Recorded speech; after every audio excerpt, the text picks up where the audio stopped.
Kisah nyata ini diambil dari buku Mengapa Aku Pilih Islam, penerbit Intermasa 1997.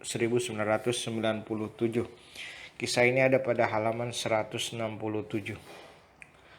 Berikut kisahnya. Aku dilahirkan di desa Dermolo, Kecamatan Bangsri, Kabupaten Jepara, Jawa Tengah pada tahun 1951. Mengenai tanggal dan bulannya aku tidak tahu. Maklumlah orang deso seperti aku dan juga orang tuaku menganggap masalah seperti itu tidak begitu penting sehingga tidak dicatat. Dalam keluarga aku adalah anak sulung dari dua bersaudara. Ayahku bernama Rasiman 80 tahun dan ibuku bernama Kemirah 80 tahun.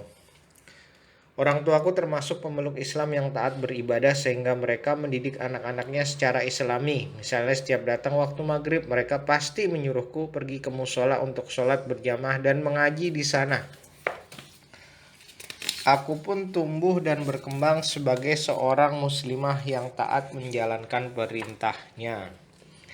Kalaupun setelah dewasa aku pernah menjadi seorang Nasrani, namun hal itu bukanlah karena kesengajaanku. Tekanan dari suamiku lah yang menyebabkan aku berpindah agama. Mas Pardi, begitu nama suamiku. Saat berkenalan denganku, ia mengaku beragama Islam. Karenanya ketika ia bermaksud menikahiku pada tahun 1965, aku setuju saja sebab di samping sudah bekerja, ia juga seorang muslim. Demikian pikirku saat itu. Tetapi entah karena alasan apa, setelah beberapa bulan menikah denganku, ia pindah ke agama Kristen. Bahkan tidak hanya itu, ia juga mengajakku untuk mengikuti jejak langkahnya masuk agama Kristen. Semula aku menolak ajakannya itu. Sebab di samping kami menikah secara Islam, sejak kecil pun aku dididik orang tuaku dengan pendidikan Islam.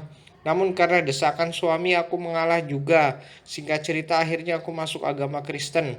Sebagai konsekuensinya aku dituntut oleh suamiku agar aktif di gereja. Waktu itu kuturuti saja kemauannya. Aku pun mengikuti kegiatan di gereja Ngandong, gereja yang paling dekat dengan rumahku.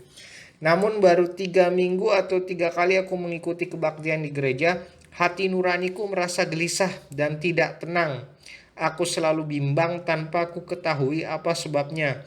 Meskipun selama itu aku selalu aktif mengikuti kebaktian di gereja, tetapi nuraniku tidak bisa dibohongi.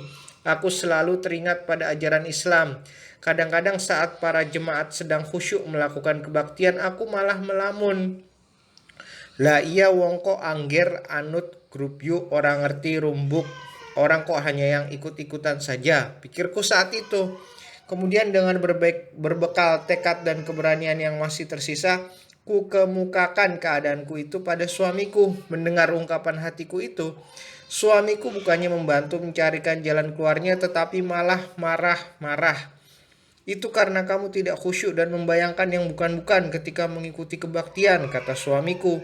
Ia menyarankan agar aku tetap tabah dan selalu mengikuti kebaktian pada minggu-minggu berikutnya. Kali ini aku tidak mau menuruti kemauannya. Aku tidak berangkat ke gereja dan sengaja berdiam diri di rumah. Tanpa kuduga suamiku marah-marah lagi. Tumpukan piring yang ada di atas meja dipecahkannya dengan cara ditindih kelapa. Tidak hanya itu, ia juga mengancamku, jika minggu depan aku tetap membandel tidak ke gereja lagi, maka lemari ukir milikku satu-satunya akan dikampaknya. Ancaman suamiku itu ternyata memang bukan sekedar gertak sambal, sebab saat hari Minggu tiba dan aku tidak berangkat ke gereja, lemariku benar-benar dikampaknya, sehingga piring, mangkuk, gelas, dan perkakas lainnya pecah berantakan. Tidak hanya itu, wajahku pun menjadi sasaran empuk tangannya. Meskipun waktu itu aku jadi bulan-bulanan suami sendiri, namun aku tetap tabah dalam menerima kenyataan. Orang tuakulah yang tidak bisa menerimanya. Ayahku akhirnya meminta kepada suamiku agar ia mau menceraikanku. Daripada aku harus menerima penganiayaan hampir setiap hari karena menolak pergi ke gereja. Semula suamiku menolak permintaan ayahku itu, namun karena berbagai argumentasi yang dikemukakan ayahku, di samping Mas Pardi merasa malu dengan tetangganya, akhirnya permintaan ayahku dikabulkan juga, sehingga sejak saat itu aku diceraikannya. Syukur alhamdulillah meskipun saat itu aku hidup menjanda, namun hatiku merasa lebih tentram dan bahagia dibanding saat masih menjadi istri Mas Pardi. Setelah resmi cerai, aku langsung masuk Islam lagi.